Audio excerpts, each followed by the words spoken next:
Welcome to Let's Talk Learning Disabilities with Laurie Peterson. Laurie spends her days talking about dyslexia, dysgraphia, dyscalculia, and ADHD. She talks to students and adults who have had a lifetime of academic challenges. She's here to share their stories along with other insights with you. So let's talk learning disabilities. Hey everybody, this is Laurie and welcome to this week's episode of Let's Talk Learning Disabilities. Today we are going to spend a little bit of time talking about handwriting because handwriting is not something we have talked a lot about, and I'm super excited because I have a specialist here with us today from Handwriting Solutions. Her name is Kelli Fetter, and she is going to be sharing with us some of the warning signs of when you should be concerned about handwriting. So Kelli, thank you for being here today. Thank you. Thank you for having me. Do you mind telling us a little bit sort of how you landed in the handwriting, arena? Yeah, it's been a journey for sure. So originally I was a pediatric occupational therapist, and that's really where my training and schooling and education and all of that. I worked in outpatient, early intervention, school-based practice, kind of saw a little bit of everything when I first got out of college. And then, as the story typically goes, my own child received a dyslexia and a dysgraphia diagnosis. And I was able to find resources and help for dyslexia. It's very common and understood, and there's so many assessment tools, and it's easily accessible. And dysgraphia, nobody was able to tell me what it was. As an OT, mind you, I had never even heard of it, which that's probably mind blowing, especially because I practiced in pediatrics. So it kind of blindsided me, and I just knew that I had to figure out what and better understand dysgraphia, but also just understand the handwriting piece in general and how to help her. And so, as a true researcher and parent does, I did a deep dive on anything research related, any book, any training, any course that I could on handwriting or dysgraphia. Helped her in her journey as she was also getting additional support for the dyslexia. And then our friends started to ask what we were doing. They started to notice, hold on, but she's not really struggling anymore. And what are you doing differently to help her? And my kid has a hard time with handwriting too. And I was like, you know what? There's something to this, because there's nobody out here doing this. There's nobody helping these children. And so Handwriting Solutions was born just out of that need and that passion. And so now we were fortunate to be able to provide that service, that tutoring and remediation to families around the world, which is pretty cool because it happened fast. I love that. I love that. So I'm curious, how would you define dysgraphia? Yeah, well, there's a few different, this is why dysgraphia is tricky, because if you look at the DSM, so that Diagnostic Statistic Manual, at the official diagnosis, the word dysgraphia is not in there. So you've got your umbrella specific learning disabilities, and then you have your disability in reading, in writing, and in math. And so it's a lot of parent education of, if your child gets that diagnosis of SLD in writing, dysgraphia can be used as an interchangeable term in my stance and opinion. Then you look at a school system and how they diagnose and how they communicate what dysgraphia is, and they really don't use that terminology either. So it makes it a little bit tricky from a diagnostic side as well as from an intervention side as well, in order to get the right supports for your child. But the way I look at it as your child has to be struggling, obviously, with handwriting, but it doesn't always have to be messy handwriting. It can also be that translation of thought to paper, and your child may actually end up having really neat and nice handwriting, but it's that cognitive side of it too, which is really interesting for me in my position, but it's also again, it's a challenging diagnosis, which is, I think, why we're here today and why we hope to share some more knowledge about it.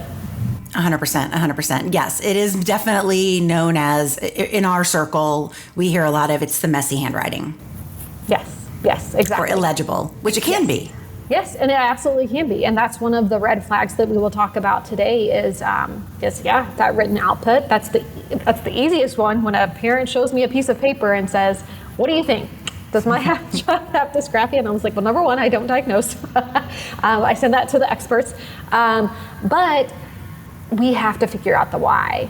We have to figure out, why does your child have messy handwriting and what else is going on? Because the language systems and the motor systems and just the neurology of it all is really important to understand and deep dive. And that really is, it also drives our intervention approach too.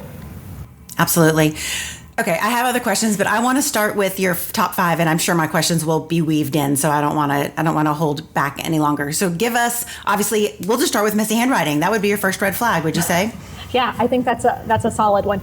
And I want to be more specific in like, what does messy handwriting even look like too? So I look for irregular formation of letters. So, are they starting their letters from bottom up? Are they placing them on the line, or are they kind of all over the place? Are they able to spatially organize, giving space between letters and words?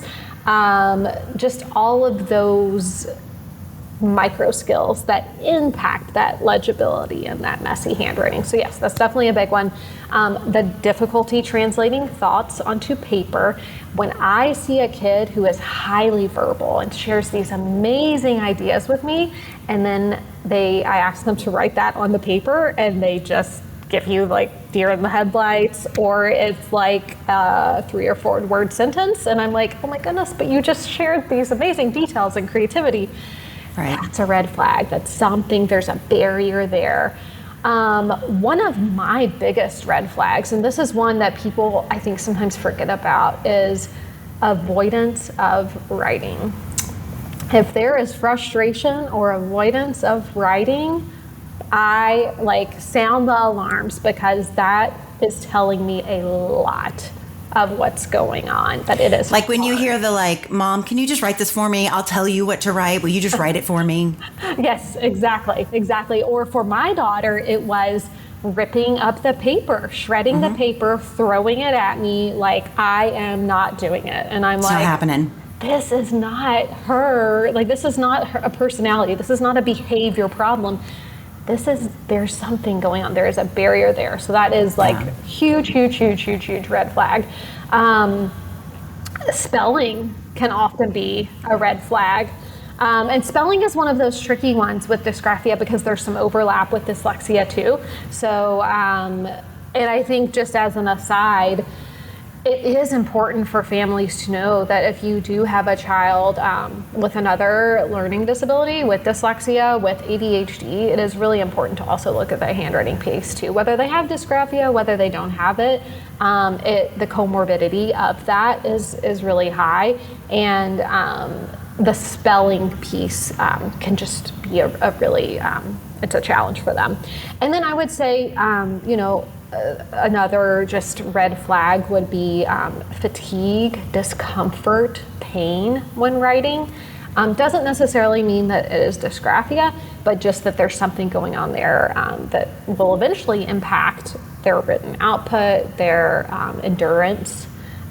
So, maybe not a huge deal when they're in first grade, but then when they get in middle school, and then they can't keep up with note taking and such. What about 2 other things. What about slow copying? Yeah. So, and then math. Math. Yes. Okay. So let's tackle copying first.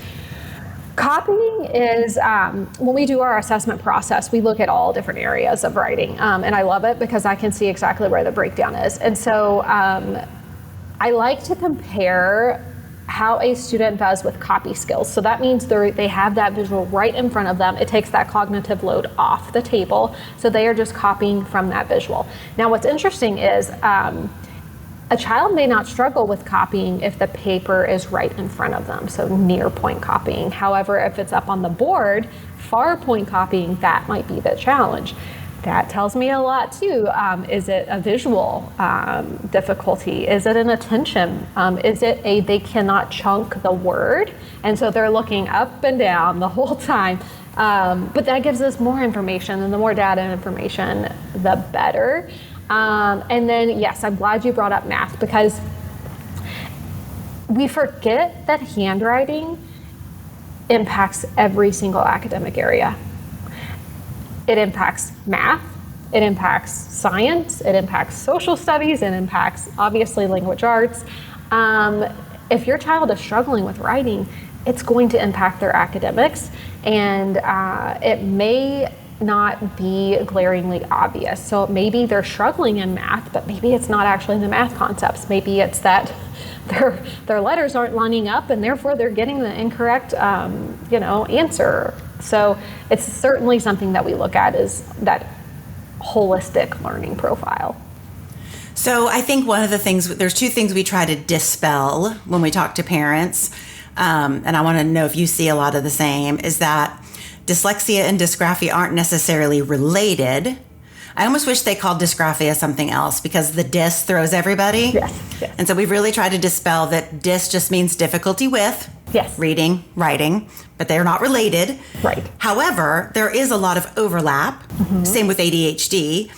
And that letter reversals, B and D reversals, P and 7s and 9s, 3s and 5s, is pretty developmentally appropriate till about, we say, the end of second grade. And if it's continuing after that, that's where the bigger problem, or if you're not seeing it slowly improve as the child gets closer to that end of second grade. But it's pretty normal for younger kids. A lot of parents freak out when they see that. Yeah. And so that's exactly right. It is, quote, typical development to reverse letters. And it's because they're two-dimensional. And so, I love this graphic that sometimes makes its way around social media of a chair. And then it's like the chair is facing left and facing right, and then it's upside down. And they're like, it's still a chair. But like a P is a P, and then it's a Q, and then it's a B, and then it's a D. And I'm just like, oh my goodness, yes, that's so hard. And kids are still learning how to process that visual information and then to make it meaningful for them.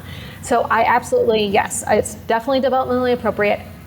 And I will also add that I would still go ahead and start correcting those reversals as early as possible, because sometimes what we see is that motor pattern gets ingrained, and then they come to us in third or fourth grade, and then it's more challenging. It's not impossible to correct, but we work with high schoolers, so it's definitely possible to improve their handwriting. But if we can just kind of front load that and do some preventative pieces with that, that will certainly help.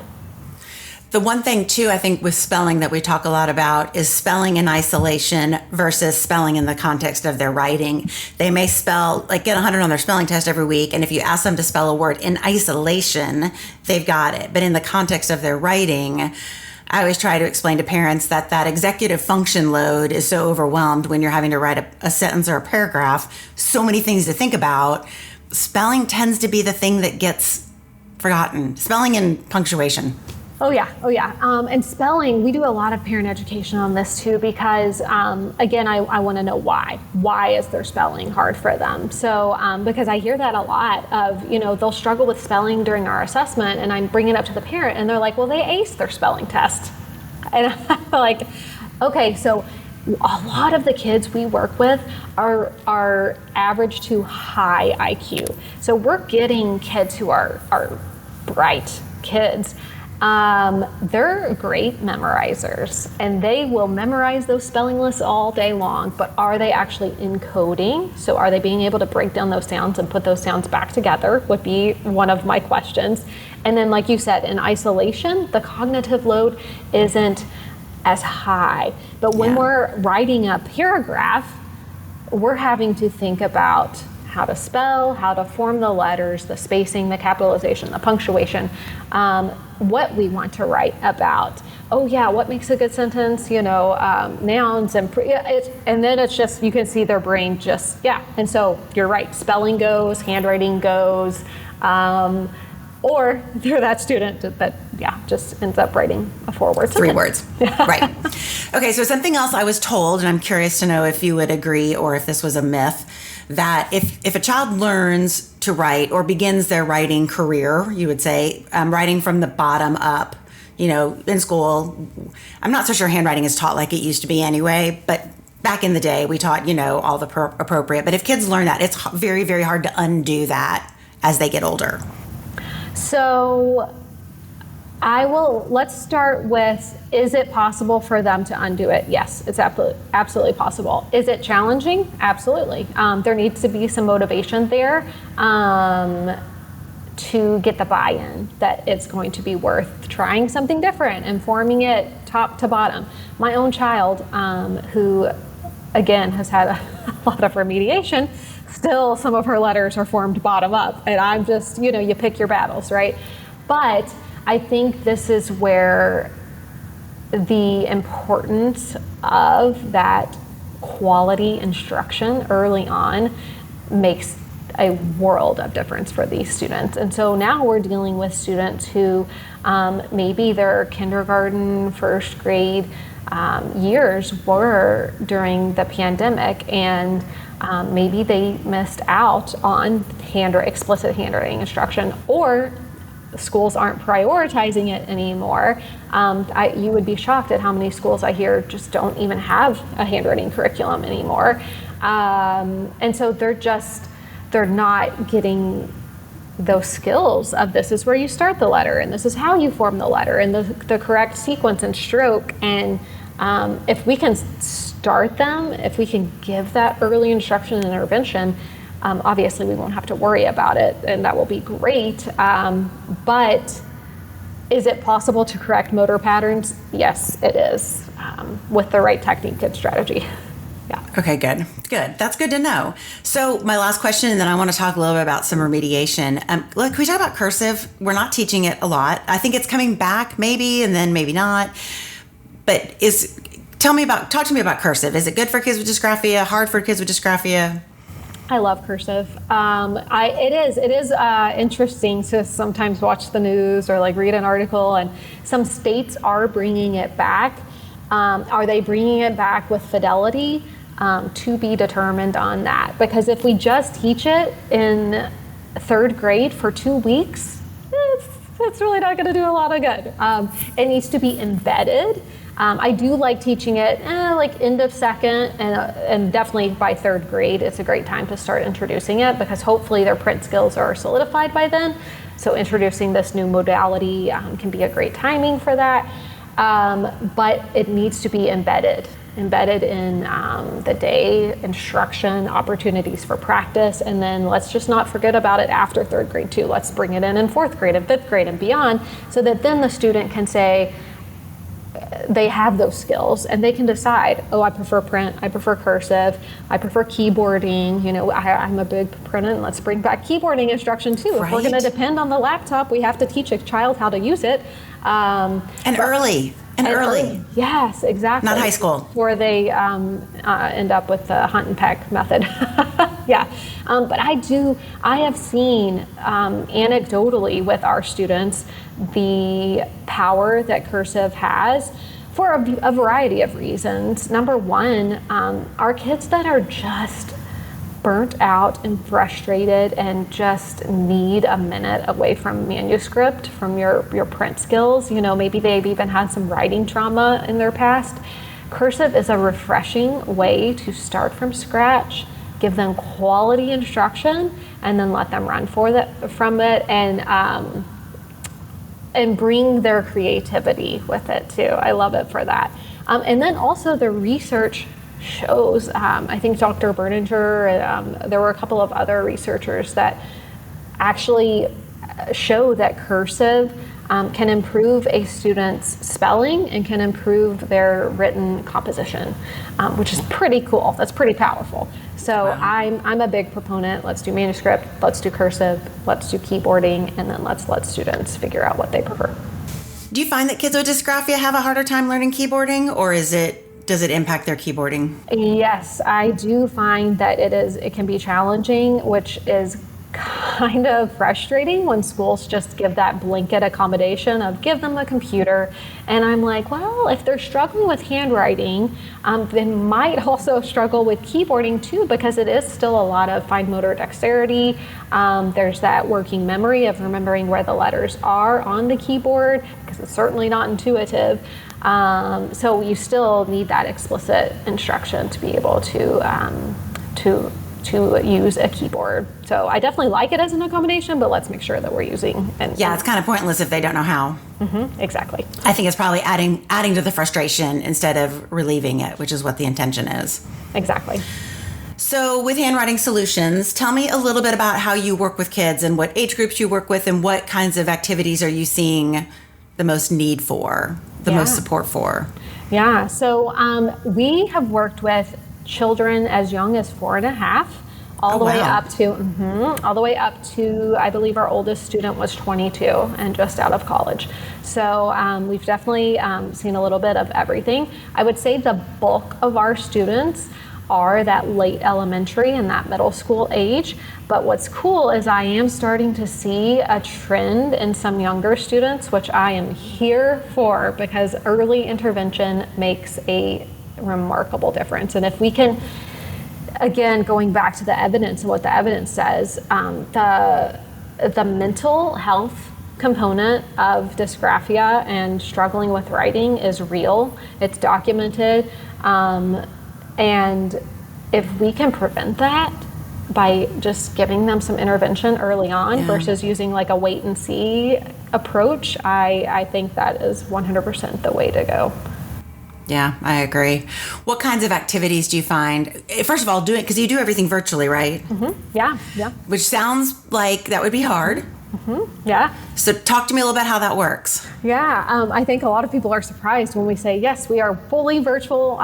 We have students around the world. We have tutors around the world. And so what I tell families, it looks identical to in-person. So you will have your physical materials. You can buy them at your local store. We send you a list of materials. So you've got workbooks and papers and pencils and a variety of pencil grips if your child is trialing one of those. You've got Play-Doh, you've got chalkboard, any sort of manipulatives that we are recommending, you will have that accessible. And then it's essentially just facilitated via Zoom. And our tutor team is incredible. They all come with that OT background as well. And so I'm able to kind of pick and choose, and our training is obviously very rigorous as well. So they're bringing not only the science of writing and that explicit and systematic instruction, but they're also bringing the fun too.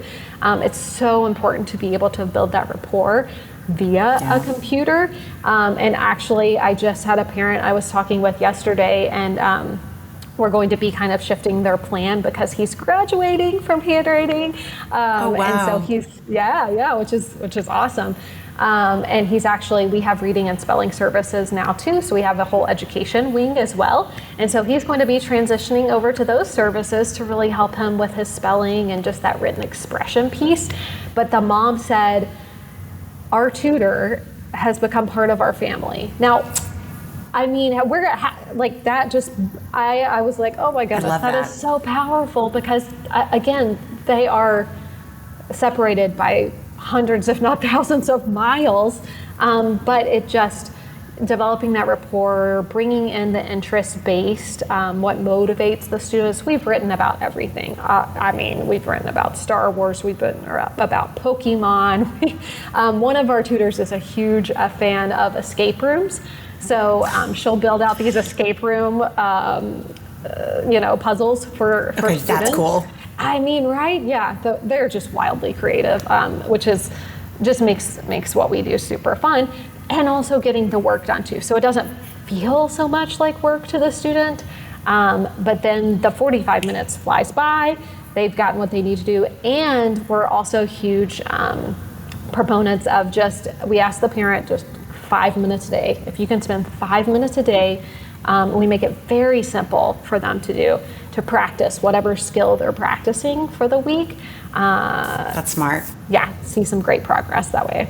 Are you able to do any, I know we're talking about building skills, but that student that has a paragraph to write for a homework assignment or a paper due next week that is like staring at a blank piece of paper? Is there time in your sessions to give a little support with homework? Yeah, sometimes we do have students that just need that piece as well. I always encourage parents to obviously communicate that with us, but we want to make sure that we're still tackling their, what I would call, I hate to say plan of care, but whatever that explicit instruction is, exactly. But absolutely, they might bring in, sometimes we've written out spelling list with students before, or, if they're into, I'm trying to think, presidents. I think one of the students was in presidents, and so we write out, in alphabetical order, or, there's so many different ways that we can make it fun and motivating. And yes, ease the parent's mind as well, which I do think is kind of one of the perks of virtual, is that once parents do it and then they're like, oh, I didn't have to drive anywhere, I didn't have to sit in traffic. I just, get the screen out, get the space ready for my child, and then they get kind of the highest quality, because I hear a lot of parents say, I've tried to find this support in my community and I can't find it. And I'm like, of course you can't, because it doesn't exist yet. So we're well, and I think a lot of people think if they just go see an OT, but not every OT really has that deep understanding of handwriting and what's expected in the classroom setting. Yeah, it's very different from OT. What we do is very different. And so sometimes we do send our students to OT. If we say, we really need you to work on these foundational skills first, the motor skills or sensory attention skills, regulation skills, we will say, I'm very open. Nope, I'm going to refer you to this local OT in your community, work on that for 6 months and come back to us. But yes, OTs are not, I'm trying to make that different for our future therapists. So I'm trying to provide some training for occupational therapists so that they at least have a basic understanding of dysgraphia, but absolutely not. We received a very minimal training, even in handwriting. And so a lot of times— Which is interesting. Yeah, exactly. It's fascinating, right? And yeah, so a lot of times parents will come to us and say, well, we tried OT already and that didn't work. And I'm like, yeah. And because it wasn't a motor skill, and that's what your OT focused on. And we do things a little bit different here.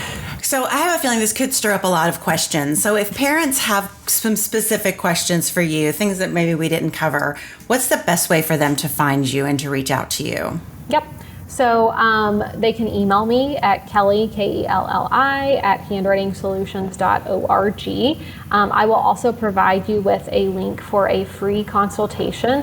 So this is like my favorite thing ever. I do all of the consultations, and we spend, I say it's 15 minutes, let's be honest, it's more like 30.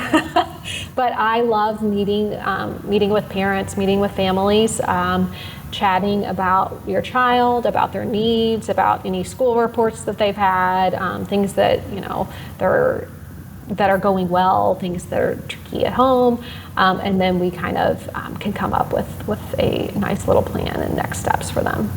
Awesome. I will include all of that information in the show notes too, so you can definitely reach out. Well, Kelli, thank you. I have a feeling we'll be back again because I have some other writing topics that I'd like to discuss, but I think for this one, this is kind of like laying the groundwork, and I like that. And I think that's been incredibly helpful. So thank you very much for being here. Absolutely. Thank you. And listeners, I will include all of that information in the show notes. If you have questions for me or have any suggestions about future episodes, you can always reach me at letstalklearningdisabilities@gmail.com. Hope everyone has a great day, and we'll see you back here for the next episode. Thank you.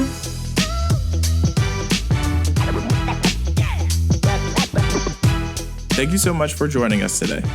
In our show notes, you can find information about today's talk, as well as links to resources and other episodes.